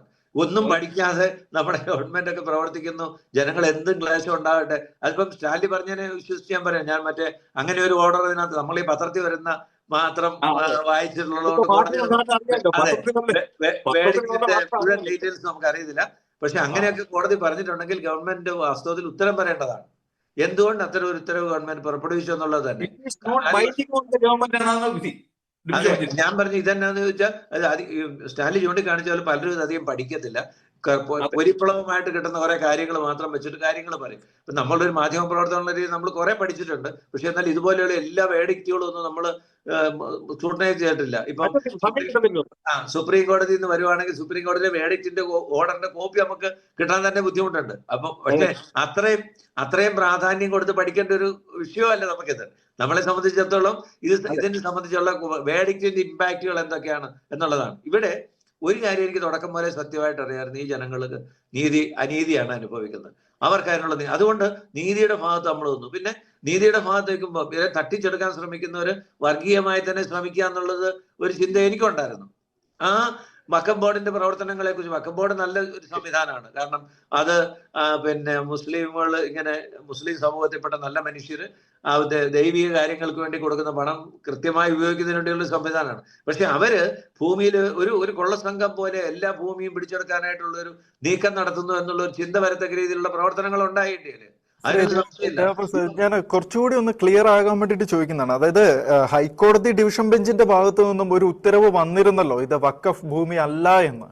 എന്നിട്ടും നമ്മുടെ ഭരണ സംവിധാനത്തിന് എന്തുകൊണ്ട് അതിലൊരു ഈ ഒരു പ്രശ്നത്തിന് ഒരു സൊല്യൂഷൻ കാണാൻ എന്തുകൊണ്ട് സാധിച്ചില്ല? ഇത് ഇത്രയും വർഷങ്ങൾ നീണ്ട് ഇങ്ങനെ വലിച്ചു നീട്ടി കൊണ്ടുപോവുകയും ഇപ്പോൾ ഒരു എലക്ഷൻ ആയപ്പോഴത്തേനും പിന്നെ ഇപ്പോൾ ഇതുപോലെ കോടതിയുടെ ഭാഗത്തിന് ഉത്തരവ് വന്നപ്പോഴത്തേനും എലക്ഷൻ മുന്നിൽ കണ്ട് പലരും ഒരു അവകാശവാദം ഉന്നയിക്കാനും, അപ്പൊ എന്തിനാണ് ഇത്രയും വലിച്ചു നീട്ടി കൊണ്ടുപോകേണ്ട ആവശ്യം ഉണ്ടായിരുന്നോ ശരിക്കും? ഇത് പെട്ടെന്ന് പറഞ്ഞതിനകത്തൊരു ന്യായമുണ്ട്. പക്ഷെ ഡിവിഷൻ ബെഞ്ചിന്റെ ഒരു ഓർഡർ ആയിരുന്നോ അതൊരു നിരീക്ഷണമായിരുന്നു എന്നൊക്കെയുള്ള ഒരു സംശയം ഉണ്ട് അതിനകത്ത്. അതൊരു ഗവൺമെന്റ് സംശയമുണ്ട്. കോടതിക്ക് അങ്ങനെ അതിനകത്ത് വേറൊരു പ്രശ്നം പറഞ്ഞത്, അതായത് ഇതിനെക്കുറിച്ച് അന്വേഷിക്കാൻ നിയോഗിക്കപ്പെട്ട രാമേന്ദ്രൻ കമ്മീഷൻ, ഹൈക്കോടതി ജഡ്ജി, അദ്ദേഹത്തെ കുറിച്ച് പറഞ്ഞത് അവരോട് ചോദിക്കാത്ത കാര്യങ്ങൾ അവർ പറഞ്ഞു എന്നാണ് ഹൈക്കോടതിയുടെ വിധിയെ കുറിച്ച് പറഞ്ഞത്. അതായത് നമ്മൾ ഹൈക്കോടതിയിൽ ഒരു കേസുമായിട്ട് എന്താണ് നമ്മുടെ പ്രയർ, ആ പ്രയർ അല്ല, അതിനപ്പുറത്തേക്കുള്ള കാര്യങ്ങളാണ് പറഞ്ഞത്. അപ്പൊ അത് എന്തുമാത്രം ഗവൺമെന്റിന്റെ ബൈൻഡിങ് ആവും എന്നുള്ള ഒരു പ്രശ്നം ഉണ്ട് അതിനകത്ത്. അവർ രാമേന്ദ്ര സാർ പറഞ്ഞ കറക്റ്റാണ്. കാരണം ഈ വിഷയം വഖഫാണോ അല്ലേ എന്നുള്ളത് ഇപ്പൊ വഖഫ് ട്രൈബ്യൂണലിന്റെ പരിഗണനയിലാണ്, നിയമപരമായി അവരാണ് പറയേണ്ടത്. അപ്പോ ഈ കമ്മീഷനെ നിയമിക്കുന്ന ഒരു വിധിയിൽ ഹൈക്കോടതി, ബഹുമാനപ്പെട്ട ഹൈക്കോടതി പറഞ്ഞത് ശരിയാണെങ്കിലും അങ്ങനെ പറയാൻ പാടില്ല. അതുകൊണ്ട് ഗവൺമെന്റിന് എന്തുമാത്രം ബൈൻഡിങ് ആണ്, ഗവൺമെന്റ് അത് ഇംപ്ലിമെന്റ് ചെയ്യാൻ പറ്റുമെന്നുള്ള ഒരു പ്രശ്നമുണ്ട്. അങ്ങനെ വന്നപ്പോഴാണ് അവര് സുപ്രീം കോടതിയിൽ സുപ്രീം കോടതിയിൽ പോലും സ്റ്റാൻലി പറഞ്ഞതുപോലെ അല്ലെങ്കിൽ ചൂണ്ടിക്കാണിച്ച പോലെ വളരെ കൃത്യമാണ്. ഇവർക്ക് ലോക്കൽ സ്റ്റാൻഡി ഇല്ലെന്ന് പറഞ്ഞല്ല, ആ സ്റ്റാൻഡി ഇല്ലെങ്കിൽ പിന്നെ ഇവിടെ പോലും ചോദ്യം ചെയ്യാൻ അവർക്ക് ലോക്കൽ സ്റ്റാൻഡി ഇല്ല. അതുപോലെ ആ ഇഷ്യൂ പോലും ഇവരുടെയൊക്കെ ഏതോ ഒരു അഭിഭാഷകനോട് പിന്നെ ഹൈക്കോടതിയാണെന്ന് തോന്നുന്നു, നിങ്ങൾ ഇവരെ കുളത്തിച്ചാടിക്കാനാണോ എന്ന് ചോദിച്ചുകൊണ്ടൊരു അമിത് റാവലാണ് സാർ ചോദിച്ചത്. അതെ, ഇങ്ങനെ ഇവിടെ കൊണ്ട് ഇത് നടക്കില്ല എന്ന് ഹൈക്കോടതി വളരെ കൃത്യമായിട്ട് പറഞ്ഞ ഒരു സംഭവം ഉണ്ടല്ലോ. അപ്പൊ നമുക്കിതൊക്കെ ഇങ്ങനെയൊക്കെ ഉള്ള സംഭവങ്ങൾ കാണുമ്പോൾ ഇവരെ സഹായിക്കാൻ നിൽക്കുന്നവർക്ക് എന്തിനാണ് എന്നുള്ള, ഇപ്പൊ നമ്മൾ ഇങ്ങനെ ഈ ചർച്ചകളിലൊക്കെ പങ്കെടുത്ത് സഹായിക്കുന്നു അല്ലെങ്കിൽ എഴുതി സഹായിക്കുന്നു അല്ലാതെ നമ്മളൊന്നും ഇതൊക്കെ കോടതി എടുക്കേണ്ട തീരുമാനങ്ങളാണ്. കോടതി എടുക്കേണ്ട തീരുമാനങ്ങളിൽ നിയമം പഠിച്ചവര്, നിയമം കൃത്യമായിട്ട്, നിയമത്തിന് എന്തെല്ലാം ലൂപ്പ് ഹോൾസ് ഉണ്ട്, നിയമത്തിന്റെ വകുപ്പുകൾ മാത്രമല്ല, വകുപ്പുകളിൽ നമുക്ക് എങ്ങനെ പ്രായോഗികമായിട്ട് ഉപയോഗിക്കാം എന്നുള്ളതൊക്കെ നോക്കി നിയമം പഠിച്ചവർ ചെയ്യേണ്ടതാണ്. അതിനെക്കുറിച്ച് ഇപ്പം അവരൊരു ആർഗ്യുമെന്റ് പറയുമ്പോൾ ഇപ്പൊ സ്റ്റാൻലി പറഞ്ഞ എനിക്ക് വളരെ കൺവിൻസിംഗ് ആയിട്ട് തോന്നി. അപ്പൊ അതുപോലെ എനിക്ക് കൺവിൻസിംഗ് ആയിട്ട് തോന്നുമെങ്കിൽ ഏത് ജഡ്ജിക്കും കൺവിൻസിംഗ് ആയിട്ട് തോന്നും. കാരണം ഇങ്ങനെയൊരു സംഭവം ഇല്ലാത്തത് പിന്നെ എന്തുകൊണ്ട് ഇങ്ങനെ ഒരു വന്നു, എന്തുകൊണ്ട് ഇതാരും ഇതുവരെ പറഞ്ഞില്ല എന്ന് ഞാൻ അത്ഭുതപ്പെട്ടു. ഞാൻ കേട്ടിരിക്കായിരുന്നു. അപ്പൊ ഇനിയിപ്പോ ഇതിനെ സംബന്ധിച്ച് ഗവൺമെന്റ് എന്തുകൊണ്ട് ചെയ്തില്ല എന്നുള്ള ചോദ്യത്തിന് ഉത്തരം ഇതാണ്, ആ ഡിവിഷൻ ബെഞ്ചിന്റെ വിധി എന്തുമാത്രം ഒരു ഓർഡർ ആയിട്ട് ഗവൺമെന്റ് നടപ്പാക്കാൻ സാധിക്കും എന്നുള്ളതിനെ സംബന്ധിച്ച് അവർക്ക് സംശയം ഉണ്ടായി കാണണം. അക്കാര്യത്തിലല്ല ഞാൻ കുറ്റം പറയുന്നത്. പക്ഷെ എന്റെ ഒരു ഇടതുപക്ഷത്തോടുള്ള അവർ ആ വഖഫ് ഭൂമിയാണെന്ന് ആദ്യം അച്യുതാനന്ദൻ ഗവൺമെന്റ് കാലത്ത് നോട്ടിഫൈ ചെയ്തെടുത്തല്ല അന്ന് ഇത് അപകടം വന്നത്. അതിപ്പം ഈ പാലോളി കമ്മിറ്റി അതിനുവേണ്ടി ഉണ്ടായിരുന്നതല്ല, അല്ലെങ്കിൽ പിന്നെ വഖഫ് നിയമവുമായിട്ട് ബന്ധമല്ല. അതിലും വലിയ അപകടമാണ് 2013 കോൺഗ്രസ് കാണിച്ചത്. അവര് ഇതിനുള്ള ഈ വഖഫ് ബോർഡിന്റെ നിയമം ഭേദഗതി ചെയ്ത് കൊടുത്ത ഈ വഖഫ് ബോർഡിന് കൊടുത്ത അധികാരങ്ങൾ അത് നമുക്ക് വഖഫ് ട്രിബ്യൂണലിൽ മാത്രമേ പോകാൻ പറ്റുള്ളൂ. അതിനുള്ള വഖഫ് ട്രിബ്യൂണൽ അപ്പീലില്ലാത്ത അങ്ങനെയൊക്കെയുള്ള ഒരു അധികാരം കൊടുത്തതാണ് കാണിച്ച ഒരു ഇതൊക്കെ അവര് ചെയ്തെന്ന് പറയുമ്പോൾ അവർ തന്നെ ഇതൊക്കെ പഠിച്ചിട്ടുണ്ടോ? അന്നത്തെ നമ്മുടെ MP മാരൊക്കെ എവിടെയായിരുന്നു? അല്ലെങ്കിൽ അവർ പക്ഷെ ഇതൊന്നും ഇത്രയും വലിയ ഞാൻ പലപ്പോഴും നിയമസഭാ റിപ്പോർട്ടിങ്ങും കണ്ടിട്ടുള്ള നിയമനിർമ്മാണത്തിലൊന്നും നമ്മുടെ MLA-മാർക്ക് MP-മാരോ ഒന്നും വലിയ താല്പര്യം കാണിക്കുന്നത് ഞാൻ കണ്ടിട്ടില്ല. പിന്നെ ചിലര് താല്പര്യമുള്ള കുറച്ച് പേര് അത് പഠിച്ച് അതിനകത്ത് പറയുന്നതല്ലാതെ ബാക്കിയുള്ളവരുടെ വന്നിരിക്കും, പ്രധാനം പറയും, നിയമമൊക്കെ അത് ഒരു പല ചോദ്യോത്തരമൊക്കെ മാത്രം കൊണ്ട് കാര്യങ്ങൾ കഴിച്ചു പോകുന്നവരാണ് MLA-മാരുടെ നല്ല പങ്ക് എനിക്ക് തോന്നിയിട്ടുള്ളത്. അപ്പൊ അതുകൊണ്ട് അവർ കാണാത്ത എന്തുകൊണ്ടാന്ന് ചോദിച്ചാൽ വാസുദേവൻ ഉണ്ടാക്കുന്ന സർക്കാരാണ് ഇത് മനസ്സിലാക്കേണ്ടത്. അപ്പം ഒരുപക്ഷെ പറഞ്ഞാൽ 2013 ഇന്ത്യ ഭരിച്ച UPA ഗവൺമെന്റ്, കോൺഗ്രസ് ഗവൺമെന്റിനാണ് ഇത് ഉത്തരവാദിത്വം. അത് ഒരു വലിയ ഇഷ്യൂ ആണെന്ന് മനസ്സിലാക്കി അത് തിരുത്താൻ BJP ഗവൺമെന്റ് ഈ കഴിഞ്ഞ വർഷം നടത്തിയ ശ്രമങ്ങള് വളരെ പിന്നെ ഇന്ത്യയെ സ്നേഹിക്കുന്നവർ അല്ലെങ്കിൽ നീതി നടക്കണമെന്ന് ആഗ്രഹിക്കുന്ന ഒരു അംഗീകരിച്ച അല്ലെങ്കിൽ അതിനെ ബഹുമാനിച്ച ഒരു സംഭവമാണ് അത്. പിന്നെ എല്ലാ കമ്മ്യൂണിറ്റികളും, മുസ്ലിം കമ്മ്യൂണിറ്റി അടക്കമുള്ളവർ ഇപ്പം പലരും ഓർക്കുന്നുണ്ട്. ഇതിപ്പം മുമ്പത്തെ കുറച്ച് ക്രിസ്ത്യാനികളും ഭൂരിഭാഗത്തിന് ക്രിസ്ത്യാനികളായ ഒരു കമ്മ്യൂണിറ്റിയുടെ കാര്യം നമ്മൾ പറയുന്നുണ്ട്. ഇത് അവരെ വാസ്തവത്തിൽ അവരെക്കാൾ അഫക്ട് ചെയ്തിരിക്കുന്ന മുസ്ലിം കമ്മ്യൂണിറ്റിയില്ല. അവരുടെ ഒത്തിരി കുടുംബങ്ങളുടെ സ്വത്തുക്കൾ, അതെ, അവരുടെ ഒത്തിരി കുടുംബങ്ങളുടെ സ്വത്തുക്കൾ ഇങ്ങനെ പോയിട്ടുണ്ട്. അവർക്കിപ്പോ പുറത്തും പറയാൻ മേല എന്നുള്ള ഒരു മട്ടി നിൽക്കുകയാണ്. ഒറ്റപ്പെട്ട സംഭവങ്ങൾ ഇപ്പൊ തമിഴ്നാട്ടിലെ ക്ഷേത്രം പോലെ 1000-200 വർഷമായിട്ട് അവർ ആരാധിക്കുന്ന സ്ഥലങ്ങളൊക്കെ ക്ലെയിം വെച്ചിട്ടുണ്ട്. പിന്നെ പാർലമെന്റ് വേണേൽ ക്ലെയിം വെക്കാം എന്നുള്ള സ്ഥിതിയിലുണ്ട്. പിന്നെ അതെല്ലാം ഇപ്പം ഈ സുപ്രീം കോടതിയുടെ ഒരു വിധി കൊണ്ട് പോയെന്ന് തോന്നുന്നു. അതായത് ഈ നാഷണൽ ഹെറിറ്റേജ് അങ്ങനെയുള്ള വസ്തുക്കൾക്ക് അവകാശം പറയാൻ പറ്റില്ലെന്നൊരു വിധി വന്നിട്ടുണ്ട്. അതുകൊണ്ട് അത് പോയി. അപ്പൊ ഇപ്പോഴത്തെ സംബന്ധിച്ച് എന്താന്ന് ചോദിച്ചാല് ഈ ജനങ്ങൾക്ക് അവരുടെ റവന്യൂ അവകാശം തിരിച്ചു കൊടുത്തിരിക്കുന്നു. അത് വളരെ സന്തോഷകരമായ ഒരു കാര്യമാണ്. അത് അവർക്ക് കിട്ടേണ്ടതാണ്. അത് പിന്നെ ഇപ്പൊ നമ്മൾ പറഞ്ഞാൽ തെരഞ്ഞെടുപ്പില്ലായിരുന്നു ഇപ്പൊ കൊടുക്കുമായിരുന്നു, നമുക്ക് ചിലപ്പോൾ ഹൈക്കോടതി വിധിച്ചു, സുപ്രീം കോടതി വിധി വരട്ടെന്ന് പറഞ്ഞ് വേണേൽ കളക്ഷൻ അവർക്ക് ചെയ്യാതിരിക്കായിരുന്നു. ഇതിപ്പോ ഈ തെരഞ്ഞെടുപ്പ് വന്നതുകൊണ്ടാണ് ഇത് ചെയ്തതെന്നാണ് എന്റെ വിശ്വാസം. അല്ലെങ്കിൽ ഇനിയും ഈ പറഞ്ഞാൽ വിധി വന്നു, കുഴപ്പമില്ല, അത് വരട്ടെ, നമുക്ക് ചെയ്യാം, ഇങ്ങനെ നീട്ടിക്കൊണ്ട് എന്തെല്ലാം കാര്യങ്ങൾ ഗവൺമെന്റ് ഇങ്ങനെ നീട്ടിക്കൊണ്ടു പോകുന്നു. അപ്പം ഇക്കാര്യത്തിൽ പെട്ടെന്ന് ഇങ്ങനെ ഒരു നികുതി മേടിക്കാൻ തീരുമാനിച്ച ഗവൺമെന്റിനെ ഞാൻ അഭിനന്ദിക്കുന്നു. അതിപ്പോ കാരണം എന്തായാലും അത് ഹൈക്കോടതി തീരുമാനിച്ചാലും വേണേൽ നടപ്പാക്കാതിരിക്കുമല്ലോ സാറേ. ഹൈക്കോടതി തീരുമാനിച്ചു കഴിഞ്ഞിട്ട് അത് വരട്ടെ, സുപ്രീം കോടതി ഇപ്പൊ ഞാൻ അത് മേടിച്ചതിൽ ഗവൺമെന്റ് ഇപ്പൊ മേടിക്കേണ്ടെന്ന് ഉദ്യോഗസ്ഥന്മാർക്ക് നിർദ്ദേശം കൊടുത്താൽ മേടിക്കല. അല്ല, പിന്നെ ക്വാർട്ടർ കേസിനൊക്കെ പോകണം. ഇപ്പൊ ഹൈക്കോടതി നോട്ടണ്ടി കേസിന്റെ ഒരു സംഭവം നടക്കുന്നുണ്ട്, 500 കോടിയുടെ തട്ടിപ്പിന്റെ. ഗവൺമെന്റ് ഒന്നും മിണ്ടുന്നില്ല, അങ്ങനെ നീട്ടിക്കൊണ്ട് പോവാണ്. അങ്ങനെ നീട്ടിക്കൊണ്ട് പോവാം. അതുകൊണ്ട് ഇങ്ങനെ ചെയ്തു എന്ന് വിശ്വസിക്കാനാണ് എനിക്കും ഇഷ്ടം. ഏതായാലും എന്ത് കാരണത്തിന്റെ പേരിലായാലും ഈ ജനങ്ങൾക്ക് അവരുടെ ടാക്സ് അടച്ചു എന്നുള്ളത് സന്തോഷകരമാണ്. അതിന് ദൈവത്തിന് നന്ദി പറയുന്നു. ഈ ഇലക്ഷൻ വന്ന ഒരു സാഹചര്യം നന്ദി പറയുന്നു. ഇതിനെക്കുറിച്ച് പഠിച്ച ഇനിയിപ്പം സ്റ്റാൻലി പറഞ്ഞ പോലെ കുറച്ചുകൂടെ ഒക്കെ കാര്യമായിട്ട് സംഭവങ്ങൾ പഠിച്ച്, പക്ഷെ നമുക്ക് സാധാരണ ഏത് ലേമനും പഠിച്ചാൽ മനസ്സിലാവുന്നതാണ് ഈ അത് നിയമം പഠിക്കാത്തവർക്ക്. ഞാൻ നിയമം പഠിച്ചിട്ടുള്ള ആളാണ്. നിയമം പഠിക്കാത്തവർക്ക് മനസ്സിലാവുന്നതാണ്. ഇതൊരു വഖഫ് ഭൂമിക്ക് അടിസ്ഥാനപരമായ ഒരു സ്വഭാവമുണ്ട്, അത് കൈമാറ്റം ചെയ്യാൻ പറ്റില്ല. അത് വൺസ് വഖഫ് ഓൾവേസ് വഖഫ്. അത് നിത്യമായൊരു ഉടമ്പടി പോലെയാണ്. അപ്പൊ അതുകൊണ്ട് ഇങ്ങനെ മാറ്റാൻ അവകാശമുള്ളതുകൊണ്ട് വഖഫ് അല്ല എന്നുള്ളത് ആർക്കും മനസ്സിലാവും. അതിന് വലിയ നിയമപരിജ്ഞാനമൊന്നും വേണ്ട. അല്ല, ഇത്രയും അറിയാവുന്നവർക്കറിയാം, വഖഫ് ഭൂമിയുടെ സ്വഭാവം അറിയാവുന്നവർക്കറിയാം. ആ ഒരൊറ്റ കാരണം വെച്ചാണ് ഇത് വഖഫ് ഭൂമി അല്ല എന്ന് നമുക്കറിയാവുന്ന. കാരണം ഇനി സ്റ്റേറ്റിന് കിട്ടിയത് അങ്ങനെയുള്ള കാര്യങ്ങളിലേക്കൊക്കെ വന്ന അതിലും ഭയങ്കരമായ സംഭവങ്ങളുണ്ട്. വല്ലവന്റെ ഭൂമി എടുത്ത് ഇത് വഖഫ് കൊടുക്കാനൊന്നും അത് വിശ്വാസികൾക്കുള്ള ഒരു പുണ്യകർമ്മമാണത്. അതിങ്ങനെ തിരുവിതാംകൂർ സർക്കാരിനോട് 1995 വന്നിട്ട് ലോ ഓഫ് ലിമിറ്റേഷൻ മാറ്റി കൊടുത്തു. അല്ലെങ്കിൽ 12 വർഷം അതിനകത്തുള്ള ക്ലെയിമോ ഉന്നയിക്കാൻ പറ്റുള്ളൂ. ലോ ഓഫ് ലിമിറ്റേഷൻ മാറ്റിയതുകൊണ്ടാണ് 1500 വർഷം പഴക്കമുള്ള തമിഴ്നാട്ടിലെ ക്ഷേത്രം വഖഫ് ബോർഡിന് ഏറ്റെടുക്കാൻ പറ്റിയത്. അതാണ് ഞാൻ പറഞ്ഞത്. ഇതിനൊക്കെ ഈ പറഞ്ഞ പോലെ അത് വളരെ ഒരു ഇന്നസെന്റ് ആയിട്ട് കോൺഗ്രസ് ഗവൺമെന്റ് ചെയ്തോന്നൊന്നും എനിക്ക് വിശ്വാസമില്ല.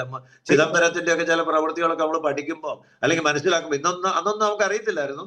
അങ്ങനെയൊന്നും കരുതാനൊന്നും അത്ര എളുപ്പമല്ല.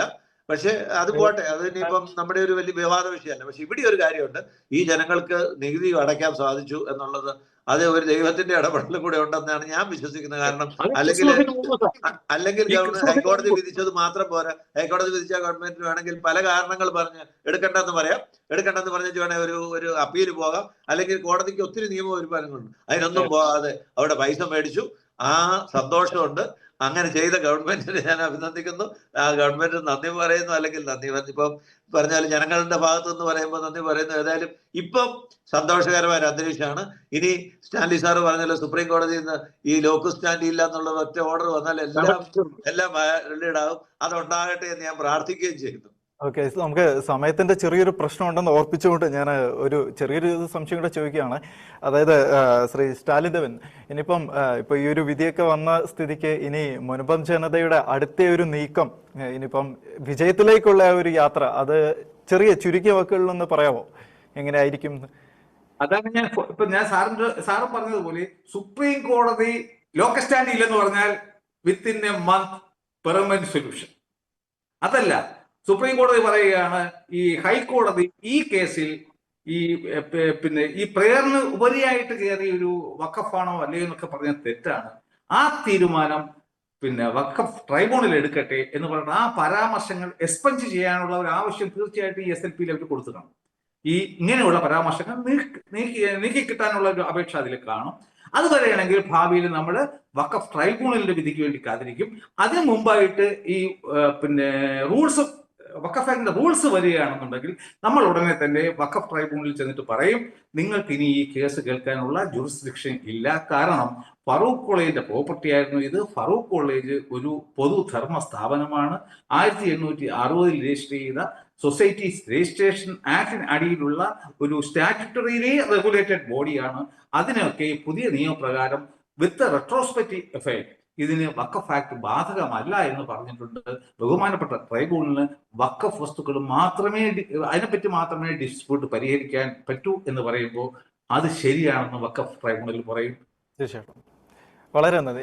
മുൻപത്തെ വിഷയം, ഇപ്പോൾ ഈ മുൻപത്തെ വഖഫ് വിഷയം ഒരു സാധാരണ ഉടമസ്ഥാവകാശ തർക്കമല്ല. ചരിത്രവും വിശ്വാസവും ഭരണരീതികളും രാഷ്ട്രീയവും എല്ലാം ഇടകലർന്ന ഒരു സാമൂഹിക പ്രശ്നം മാത്രമാണ്.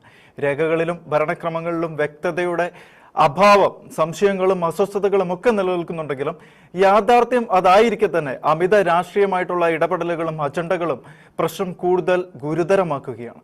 പങ്കുചേർന്ന അതിഥികൾക്കും പ്രിയ പ്രേക്ഷകർക്കും നന്ദി. ഇന്നത്തെ ബിഗ് ഡിബേറ്റ് ഇവിടെ അവസാനിക്കുകയാണ്.